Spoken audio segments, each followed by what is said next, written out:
What's up, boys? Well, today I want to talk to you all about Blizzcon. It just happened a few hours ago, and I wanted to give my first impressions on everything that happened in terms of Warcraft. I'm going to talk about Shadowlands and Burning Crusade in this video. I thought about should I make them into two videos or not. I figured that most of this video is going to be about Burning Crusade, so we'll just put it all into one. So, funny thing about this is that I made a prediction video about this yesterday or the day before, and 2 hours before the prediction video I had was scheduled to upload, all of these leaks came out, and it pretty much made me look like kind of an idiot for making all these predictions for leaks that had already come out. But hey, it turned out that I was right, and honestly, I'll take the L on that because I'm happy that I was right. And having a shitty video or looking like kind of an idiot is a small price to pay to being able to play Burning Crusade. So I want to talk a little bit about Shadowlands first, and we'll kind of go through everything there, and then we'll move on over to Burning Crusade and have the real conversation about that. Now, obviously with Shadowlands, they brought out the new trailer with Anduin basically becoming Arthas, and time is what was the Khadgar achievement? Time is a circle, or time is a flat circle, or something like that. The funny thing about this is that the the Lich King now has been leaked twice. Back in Wrath of the Lich King, the expansion got leaked a few days early, and Blizzard even made a joke about it on the Blizzcon floor. And now we have Anduin, who is basically the Lich King, and that got leaked early as well. I thought that was a pretty funny way of events. So anyway, we have Anduin, who somehow is able to kill the Archon. I don't really know how that happens. Personally, I think of the Archon as like this all-powerful being, one of the leaders of Bastion, etc. And then she gets killed by a kid that just, a few years ago started crying on a battlefield with his pet dog. And it's, not what I'd expect, but, he's empowered by the jailer, so we're just going to let that go. Regardless, I think this is a story arc that pretty much everybody had expected. I also am not excited about the potential for Sylvanas to redeem herself. Sylvanas is a bitch. Even if they took it out of the game, she's still a fucking bitch. She burned down Teldrassil. She killed Saurfang. It's been very clear for the last better part of a decade that her goals are for herself and no one else. And this has always been the case. And I would really hate for Blizzard to try to pull this, oh, but she was on your side all along and you just couldn't see it. I hate that kind of stuff. I think in good writing and good stories, you should be able to tell and have little hints all throughout the entire story of foreshadowing. It's like in I think this is a weird example, right? But in Scooby-Doo, you remember whenever you were a kid, you'd watch Scooby-Doo, and at the end of Scooby-Doo, and they pull off the mask of the ghost, and it's the Butcher! Oh my god! And then it goes back and it plays different clips throughout the episode of the Butcher, like hiding a body, or the Butcher cleaning a knife whenever there's not like an animal nearby, or something like that. And it's like, oh, of course I should have known. But the fact is that there isn't any of that with Sylvanas. She's just a fucking bitch. And I'm okay with them doing a last-minute redemption arc. And she dies trying to save her sisters and finally sees the light, but she's gotta fucking die. And I will be totally okay with that, but I would really, really hate for us to see her try to pull like an Illidan and she's on our side or something like that. Too many selfish actions, too many irreversible, irredeemable actions. I think Sylvanas should be out of the story as soon as possible. And it seems like that's probably going to be the case because in the next raid tier, she is going to be the last boss. And I'm pretty excited about that. I think a lot of people are, to be honest. And on top of that, we're going to be getting flying in 8.1, which is great. They're not going to be doing another Pathfinder, which is also great. This is something that I had advocated for, and instead of Pathfinder, what they're going to do instead is you're going to have to progress your Covenant quest line or your Covenant campaign. So what I'm kind of expecting this to be is, if you guys remember back in patch, I don't know, was it in 7.2?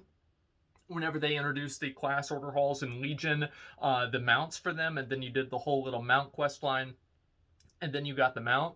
I think that's probably what it's going to be like, and I think that's great. I'm very happy about it, and I think making flying easier to obtain this time around, I think to a certain degree, variety is the spice of life. So I say that I've been playing the same game for 15, 16 years now, and I'm excited about being able to play one of the earlier versions again. But it's nice to switch things up every once in a while. So I'm very glad that they're doing that, and hopefully it's going to be a lot easier to do rather than it was in its counterparts in BFA Legion and also Warlords of Draenor. However, I do think Pathfinder was more okay then. It's just doing it over again is a little bit gratuitous. So anyway, Pathfinder's coming, or not Pathfinder, but flying is coming. That's awesome. We're going into a new area. I think it's called Korthia or Korthisia, something like that. A lot of the different areas, I don't really care too much about like what they look like particularly, unless it's like a frozen wasteland like Icecrown. I think that's kind of cool, but overall it's nothing too amazing. I'm like, all right, cool, this is nice. What about the systems? And Ian said in one of the interviews that he's very happy with the Shadowlands systems, and he sees them as strong foundations that they need to iterate on, and I think that's a good thing. I agree. I see they're adding in Valor points very soon in patch, I think it's like a 9.0.5. I think that's whenever they're adding Valor, but they might just be doing it 9.1. I don't really remember. Point is that they are adding in Valor points and they are improving these systems, and I think that's a good thing. I'm very happy about that. And overall, I'm generally satisfied with the direction of the game. I think that the lore is a little bit odd to me, and I'm very worried about Sylvanas. The Sylvanas story being a little bit too stupid. But other than that, I'm very happy. I think that the basically everything about it's good. I mean, we're getting a new mega dungeon, a broker mega dungeon, and just all kinds of stuff like that is great. We're getting new seasonal mounts, etc. I do hope that, now that it's still a little bit farther out, Blizzard can still consider the idea of maybe doing something like a seasonal reward for Mythic Plus that's not just another Keystone mount. I think that they should do something that makes it a little bit more competitive, especially above 15s, considering how easy 15s get halfway through the patch. But we'll see what happens. Regardless, I do think these are good changes. I'm happy about them. Overall, I think that we got exactly what we expected to get out of the Shadowlands news at BlizzCon. Nothing too crazy, business as usual. There's going to be new mounts, there's going to be new pets, there's going to be new bosses. You're going to be able to use your mounts in the Maw, all of the mounts in the Maw. That's nice, it's real cute, and okay, that's cool. But overall, I mean, nothing really earth-shattering, groundbreaking, or incredible. Just more of the same, and I think Shadowlands is a good expansion, so that's a good thing. So overall, I'm happy with what happened with Shadowlands at BlizzCon, and now let's talk about Burning Crusade. Now, I think this was like kind of let's be honest, this was kind of obvious. How is it not going to happen?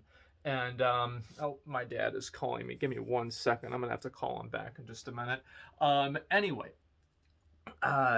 sorry, that distracted me. I was thinking about something else. Anyway, so, Burning Crusade. Basically, I think everybody expected this to happen, especially after Classic WoW was so successful for the relative amount of resources that Blizzard put into it. It seems obvious that Blizzard was going to do some form of Burning Crusade, and it does seem like Blizzard is going to be focusing on making Burning Crusade the experience that players imagined that they had, rather than the experience that they actually had. And I actually think that's probably a better approach. I think that in Classic WoW, going the no changes route was the best decision, because I would argue that once you make a lot of those changes, it's very hard to go back from them. But, I think an example of that is the Group Finder and Wrath. We'll talk about some other things with that as well. So I think that we took the right direction in Classic WoW, but after seeing the way that diverged from what the actual player experience was and what the expected player experience was, the diversion between the two, I think now in Burning Crusade, Blizzard and the player base realizes that sometimes it's okay to have some changes, and I'm glad to see it.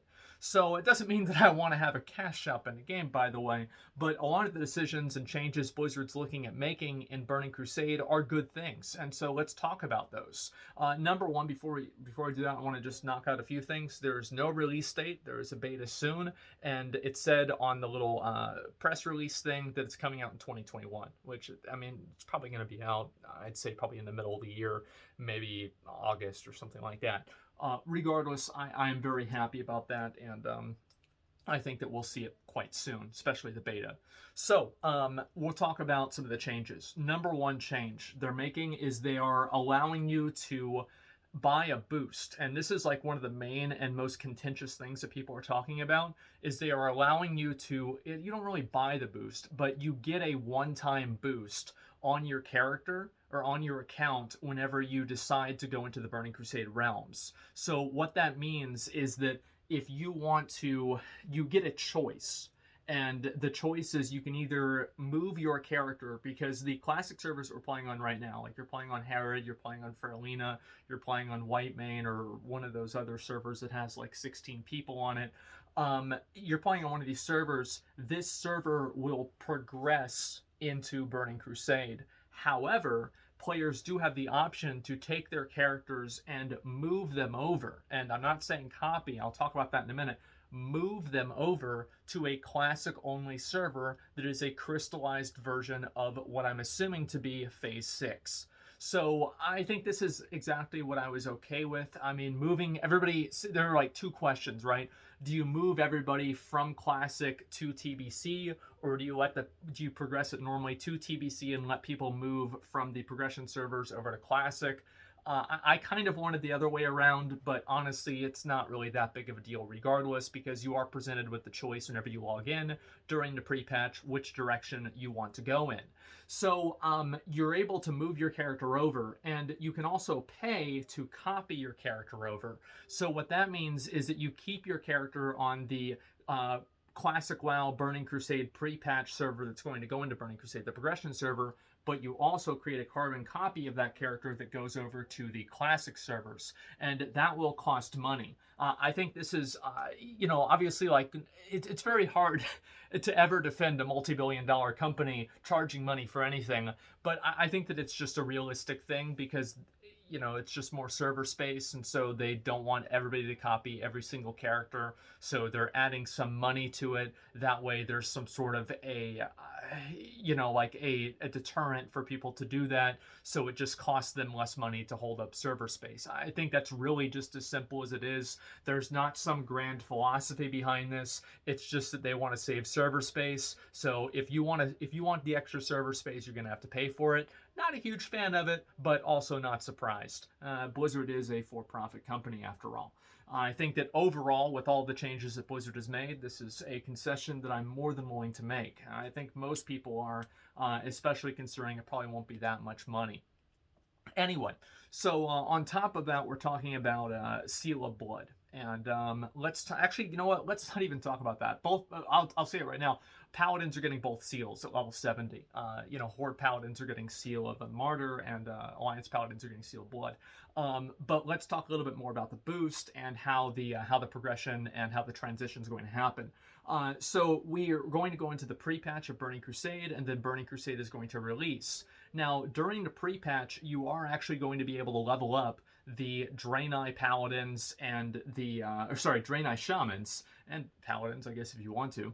Also you're going to be able to level up the other Blood Elf Paladins as well. And I think this is a good thing, and I don't really see, the way that I'm looking at this is that what is the upside to making somebody wait until the release or the opening of the Dark Portal, where you can actually go to Outland, the official release of Burning Crusade? What is the upside to making that player wait until then to level their character from level 1 to 60 in order to get to the max level?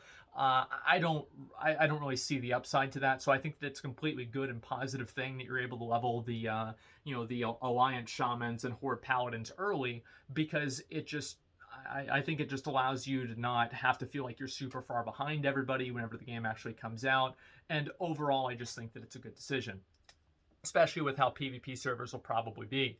So I think that's very, very good. On top of that, there's going to be another little interesting thing about leveling is that Blizzard is actually planning to give players who are moving over to the Burning Crusade servers a one-time use, once per account, non-repeatable, even if you pay money. This is not something that you can buy on the store or anything, but you get a one-time only level 58 boost for any character on your account. So I'm very torn on this, and the reason why I'm torn on this is because there are a lot of people who I'm going to talk this out, and I've thought about it a lot, and I'm probably going to keep thinking about it in this video. And the reason why I'm very torn on it is this. I think that in a vacuum, the change itself is not necessarily a bad thing, but I think that we said that with a lot of things in WoW's history, and I think the decline of the game has come from not one of these changes, but hundreds of them. And I do worry about having one of these changes added back into the game, or added into the game in a way that I do think is a little bit deficient or degenerate towards the way that the game was kind of intended to be played. But I think you can also counterbalance that with the argument that the way the game was intended to be played is not the way the game is being played. The fact is that whenever you play Classic WoW, the majority of people now probably, even if they don't buy gold, they buy boosts to, sometimes some of them buy gold to buy boosts, and so they do effectively buy a boost. But many of them just buy boosts from mages through ZF or through BRD or through all the different dungeons that they do Maraudon. And this is actually what the reality is that these players are not actually doing any sort of crazy, leveling things or anything like that. People are just boosting each other because it's a way faster way of getting up to level 60. So I think that it's a very hard way for Blizzard, a very hard position for Blizzard to be in, to try to reconcile the original feel of the game with players now and how goal oriented they are. So, for example, players now want to get to 60. But the fact is that the reason why Classic WoW, I think, was very successful is because the game started at level 1 and not level 60. So what this boost could do is it could make the game start at level 58 effectively for many players, which will indirectly make it end earlier. Now, the argument is that will the people that are starting level 58, will that be enough of an incentive for them to begin the game, and will those people that are actually beginning the game, because they think they're going to be able to get to 70 more easily than having to level all the way up from level 1, is there going to be more of them than the players that are that are just going to not have as much content because they finish everything level 70? It's a very, very delicate balance to make, and I think obviously Blizzard is kind of in a weird position with this, and I can see why they're doing it. Overall, it's something that I'm very hesitant about. And I think Blizzard's kind of made the decision with this. Many people in the community are okay with it. So I'm just overall, to me, it's whatever. If they do it, they do it. If they change their mind, they do it. They do that too. I can see both sides of it, and I think it's a really interesting conversation.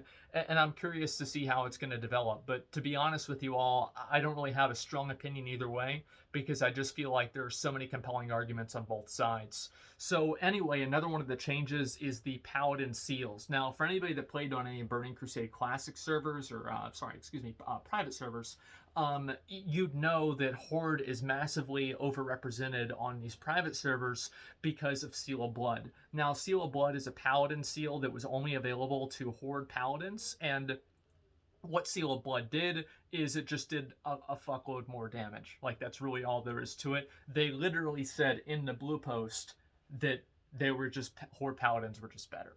So Blizzard is making the obvious, correct, and smart decision to allow both Horde and Alliance Paladins to get both Seal of Blood, which was the Horde-only seal, and also Seal of the Martyr, which was the Alliance-only seal. I think that's what it was. I don't remember because nobody used it because it sucked. So that does make me a little bit more confident, and I think overall it's kind of interesting that one seal could create more imbalances than completely different classes in Classic WoW. But for some reason, that's the way that things turned out. And I think that it's very easy for Blizzard to just look at a lot of these private servers and see the problems that they've had, and kind of use that as play tests for their own game, and to try to make sure that they don't make the same mistakes those private servers did. And I think this is one of those things that even many private servers do, is they give Seal of Blood to both Alliance and Horde. And you are getting the opposite faction seal at max level. So while you're leveling up, you do still feel like kind of a Horde Paladin versus Alliance Paladin, but for balancing reasons, both classes or both factions get both seals. I think this is a good decision. On top of that, let's talk about raids and let's talk about nerfs. Now, TBC was infamous, and actually, no, famous, really. I wouldn't say infamous. Infamous has a negative connotation. Famous for the fact that a lot of the raids were so hard that new raids were released before the old ones were even defeated. Now, that is really, really cool to watch in a video.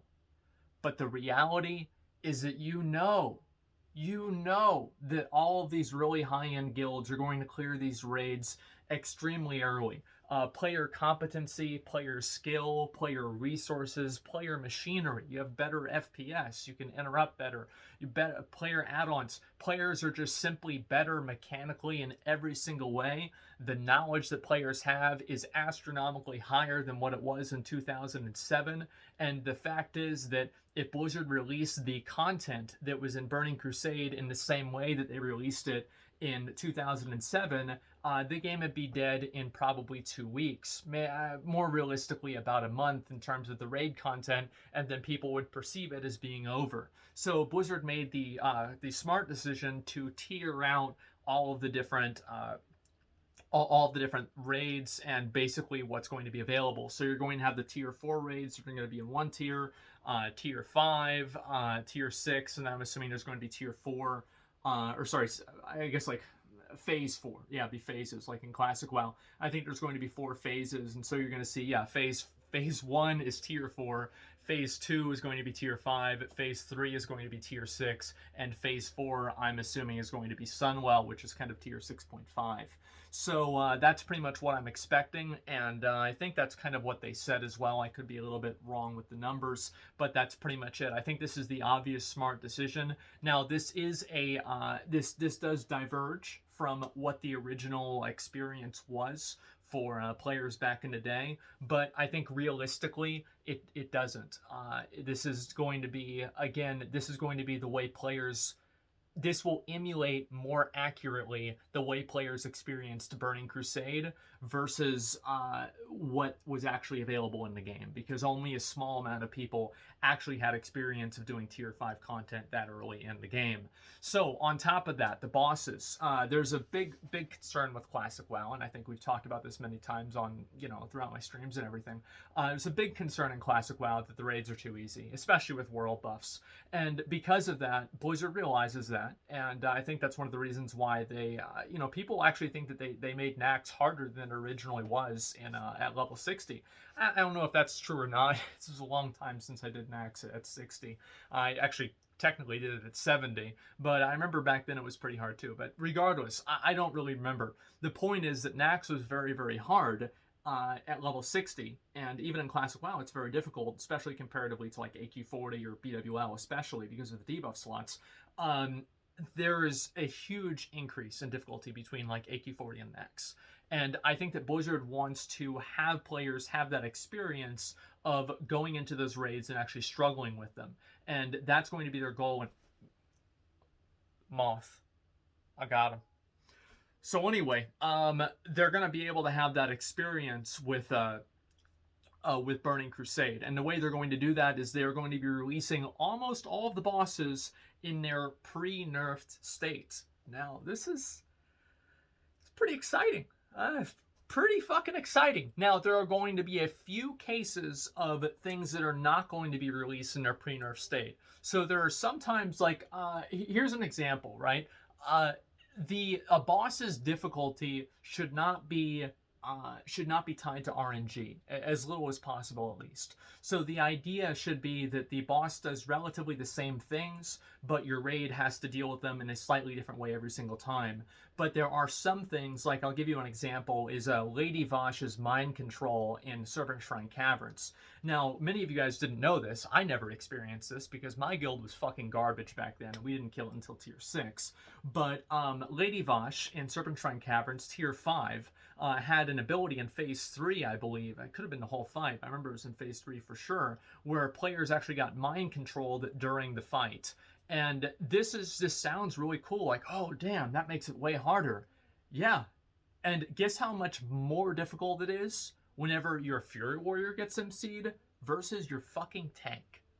And I think Blizzard wants to remove some of those massive RNG difficulty random, oh wow, this fight is now just randomly 500 times harder because of a roll of the dice. I think they're going to try to remove some of those elements of basically like annoying things that make fights harder while still preserving their perceived difficulty of how they really were with like health pools and in terms of damage and stuff like that. I think another example of things that they were going to do differently, they talked about Muru and Sunwell, which was notorious for being an extremely hard boss, is that there was a spell pushback mechanic and then there was also a higher health pool, and both things were nerfed.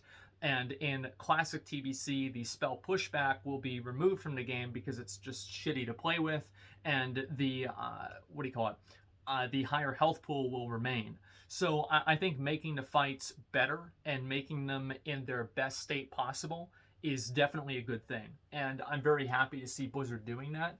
And I think they're definitely taking the right direction with it as well. So overall, it's kind of funny for me to say this, but these are things that I and a lot of other people in the community had been asking Blizzard to do with Burning Crusade, and it seems like almost everything is happening exactly the way that at least I wanted it to. So I'm really happy and satisfied. This is great for me to see, and I'm excited to be able to play the game. Another little thing that I just read this like 5 minutes before I started this video, is that they are not doing a gold reset. So that means for those players that have 200,000 gold or something like that in classic WoW, you're going to keep it going into Burning Crusade. And I think this is just a reality. It's not farming for your epic flying mount and the arduous thing that you had to go through back in the day in order to make that happen. This will not be really the same experience here in 2021. The game has just changed, and I think that it makes sense. The reason why Blizzard doesn't want to do it is they don't want to devalue those players' accomplishments with making all that gold. And honestly, it is an accomplishment to have that many computers running with that many bots at the same time. I mean, that's hard to do. It's a lot of coordination. So, hats off to Blizzard. Great call there. But, I'm not, memes aside, I can understand where they're coming from, and I can respect their decision. I think it's okay. So overall, I'm very happy. Everything has been going exactly according to plan. Everything's going good. So I'm very excited to play Burning Crusade. I don't really know what I'm going to do, personally. I see there's a lot of people talking about dual spec. They want to have dual spec in Burning Crusade.